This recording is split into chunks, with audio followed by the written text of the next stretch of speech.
My guest today is Alex Mang. Alex, how are you? I'm very fine, thanks. What about you? I'm doing great. Are you enjoying the IT camp? Absolutely. It's a great day, it's a great weather, and it's a great conference. Yeah. You're speaking tomorrow on what? I'm going to speak about application insights. The complete title is actually quite long. It's sort of a must-have tool for usage analytics and monitoring and for knowing what your customer do. Yeah. That's almost the entire talk right there.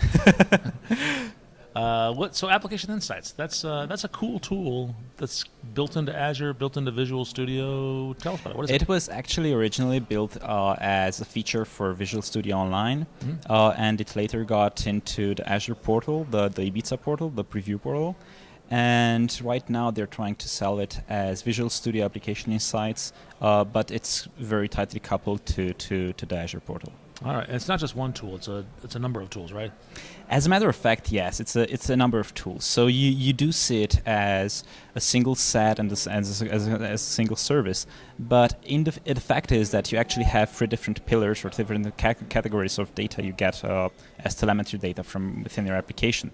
And the greatest thing about application insights is that your application doesn't have to run on Azure. It can run on Google Cloud, it can run on Amazon, it doesn't really matter. Microsoft, they don't care about where your application is running. And it's also true that it doesn't have to be a website. It can be any kind of application. You can have a mobile application, you can have a website, you can have a WPF application, you can even have console apps which get diagnosed by application insights. So what does Application Insights do for you? So there are three large categories of data you get from within Application Insights. First, there is the term of availability, which basically tells you whether your application is up and running or not. And that basically means that they have some sort of pings, so to say, which are going to ping a URL, which is obviously your choice. Just to see whether or not it's up and running. Just to see whether or not it's up and running, meaning that you can basically eventually compare what the result of the HTTP request is, whether it's a status code of 200 or something of that kind. But then it goes even deeper, and so anything that starts with 200 is good. Yeah, Starts with 200 is bad. okay. Yeah. 404 whatever is bad. 500 might be even worse. So yeah. You can go even deeper than that, meaning that you can also create from within Visual Studio the so-called web tests. And that's basically a series of different HTTP requests you're doing. And if one of those fails, the entire test itself fails, meaning that you can have, for example, a feature of search functionality, so to say, and you could define the first ping to be, hey, take me to the search page. Second, input this particular text for me as a search string. Third, take the first result and open the details page of that first result. And fourth, maybe place an order for the search result itself. And if all those different pings succeed, then the entire test succeeds. Oh, this sounds like the Watton script, something like that. Yeah, exactly. Okay. That's exactly right. But is it launching a browser, or is it just sending HTTP requests and then parsing out the raw HTML? Well, it's taking actually the definition of the web test itself, and they have sorts of agents which run the web test. I'm not really sure right now whether or not you can configure it so deep and define what the browser to simulate the web test is. Yeah. Okay. All right. And then and what else? You said you mentioned availability. You mentioned So testing. basically the first test here is availability. So you can find out whether your application is up and running. But second, you might be interested, how does the application perform? What is the application behavior? Meaning that if particular requests go in through your application, are those requests slow? How slow are them? What is the response time of a particular request? What is that particular request being slowed by? I mean, you might have dependencies such as other HTTP requests for your external services. You might have SQL requests or stuff like that, and you can actually drill into the requests you're doing or your customers are doing and find out exactly what the reason for that request to be slow is. And even more than that, if your request fails for whatever reason and you get rather than 200 or 400, 404, whatever, You can also find out what the reason for that was, meaning that if your application raises an frozen error, an exception, you can find out both the stack trace, the message of the exception, all the kinds of different details you might be interested in. So rather than implementing your own strategy for find out what a different exception was, you can do it from within a single portal, find what the requests were, and then again find those requests and correlate the kind of information automatically and transparently to you as a developer with the SQL calls or with whatever the calls were. Oh, interesting. So they'll find the bottlenecks of exactly where your application either slowed down or went wrong. Or went wrong, exactly. Yeah. And the great thing about it is that you can also use application insights as a trace listener. So you can have your system diagnostics tracing built in the application. You don't have to change your strategy at all. You're basically just going to get in a single container and in a single bucket of telemetry data both the requests, the dependencies, and your traces. And that's also valid if you're using, I don't know, nlog, log4net, or any other tracing mechanism. Interesting. All right, so that's two of them, right? That's two of them, right. And the third and probably the most interesting one is usage analytics. So you might want to be interested at some point, what exactly are your users doing with your application? What features are mostly interesting for your application, for your users? Which features are they using the most? When are they using those features the most? Is it during the day? Is it during night? Where are users coming from? Are they coming from Romania? Are they coming from the US? What browsers or what operating system are they using? Stuff like that. And the cool thing is that you can even create custom events, so-called custom events, which you're going to raise or call from within your application, and then again get aggregated data in the form of charts within the Azure portal with all the different custom events you have created. So for example, if you're like in my business selling tickets, it might be interesting for you to see which tickets were being sold at which event. Well, what was the most popular event, for example? When were the tickets sold at most? So I can basically correlate the data from within my system, which is, hey, some of my customers have created events on my system, on my platform, with the data application insights gives me, and I can correlate. This event was created right now. It was just published a few minutes ago, and because it was published right now, I had 1,000 tickets maybe sold for that particular event. Oh, interesting. Yeah.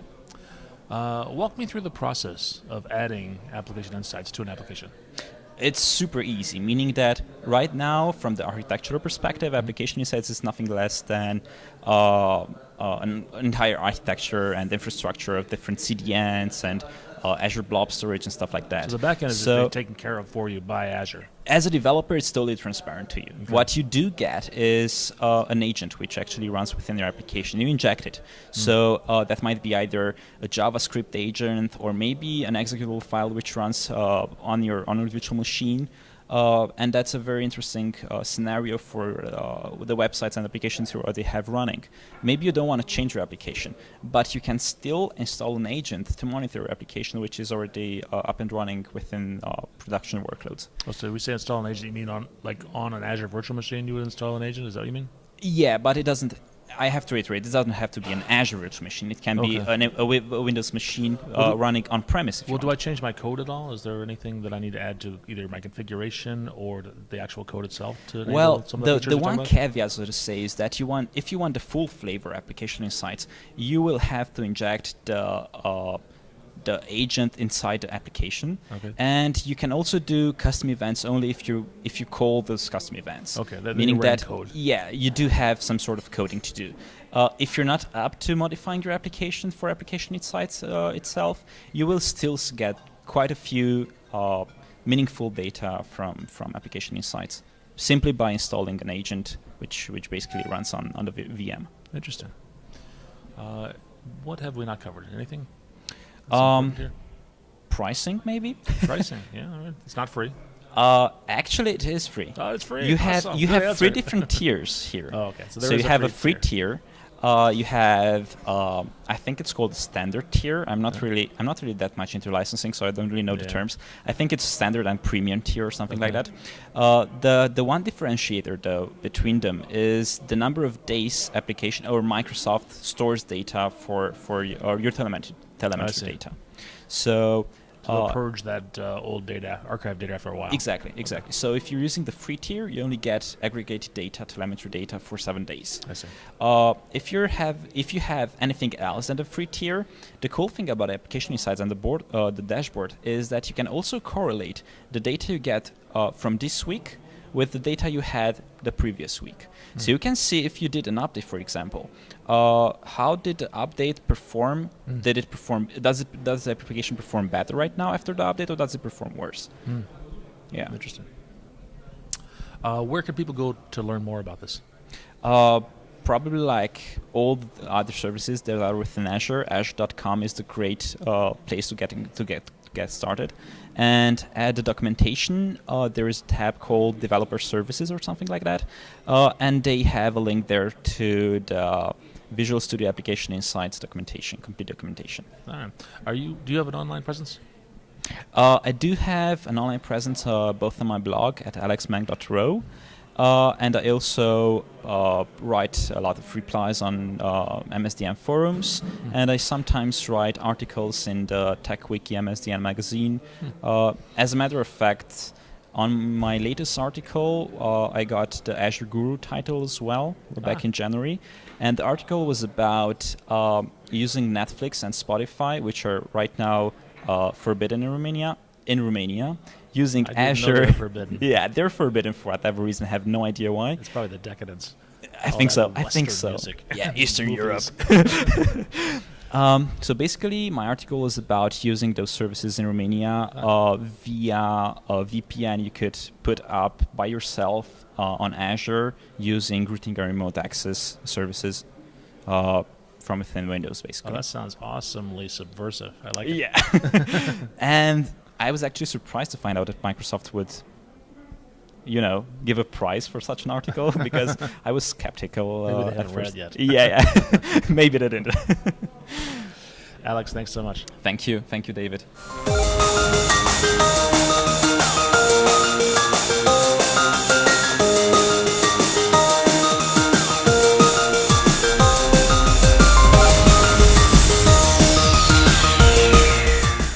In my group of friends, I'm probably the geekiest one because I also have the Microsoft Geek T-shirt, which says "Trust me, I'm a geek." And the reason for why I'm saying this is because right now I'm the one who teaches them about technology, and that's a great thing to do in terms of raising awareness both on security, on usage, on all kinds of different things. And it's so great that David does this talk, this TV show, because it's actually a TV show right now, with both his friends and technology, because there's so much more to learn about technology than you think you already know.